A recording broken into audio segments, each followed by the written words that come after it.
Allez, avec Christian Gajan, 10e journée qui débute demain. Vous recevez ici Montauban. Comment s'est passée cette trêve et comment avez-vous géré ce week-end sans match?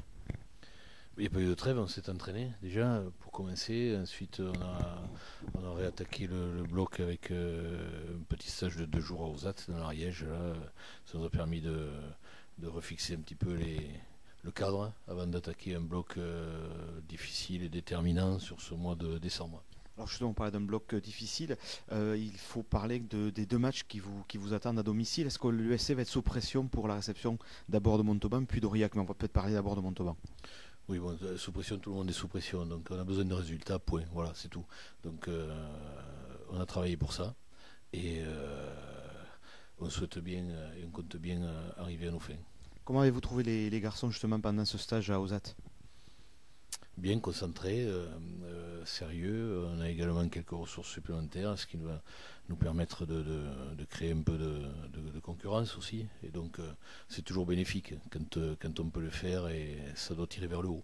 Alors ces ressources complémentaires, il y a bien sûr le retour d'Ovidio Tonita, et puis il y a un jeune joueur qui s'appelle Johan Aliouat, et puis un pilier argentin, Emiliano Raka. Est-ce que vous pouvez nous dire quelques mots sur les deux nouveaux visages de l'USC?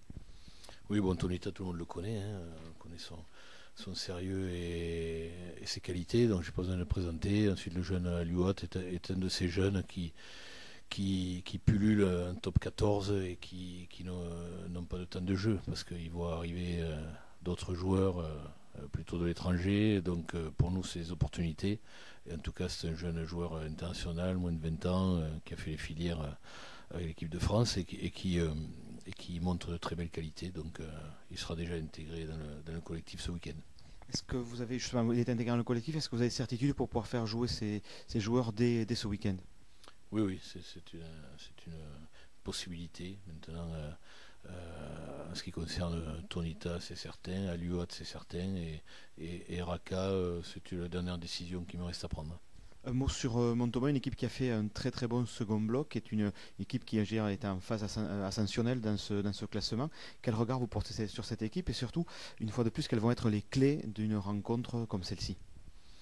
Bon, Montauban, c'est une des bonnes équipes de cette Pro D2. Ils sont revenus l'année passée. Ils ont déjà fait une bonne saison l'année passée. Cette année, ils ont eu des hauts débats, mais c'est vrai qu'ils reviennent bien. Ils ont quand même gagné à Perpignan. Donc, bon, la clé, comme d'habitude, ça va être d'avoir une excellente défense, de la discipline, et puis être capable de mettre en place du jeu à partir de la conquête. Voilà, j'invente rien, mais en tout cas, voilà, on a envie d'avoir le résultat. Alors justement, je finis avec une question pour vous replonger dans le match de Béziers. Cette première mi-temps, elle a dû laisser quand même énormément de regrets du côté de Béziers parce que le ballon, vous le teniez, les séquences, vous avez été capable de les mettre. Oui, c'est une de nos meilleures mi-temps depuis quelques temps. Maintenant, une mi-temps, ça ne suffit pas. Il y en a deux au rugby. Et c'est vrai qu'à partir de la 50e minute, on a baissé de pied. Certains joueurs chez nous ont baissé. Et le banc n'a pas apporté ce que l'on comptait qu'il puisse apporter. Et ça a été le contraire en face. À Béziers, à la sortie, ça fait la différence. Et on a un peu lâché. Bon, c'est dommage. Je le regrette. Mais bon, on a tiré les enseignements et on repart. Merci Christian et à vendredi. Merci.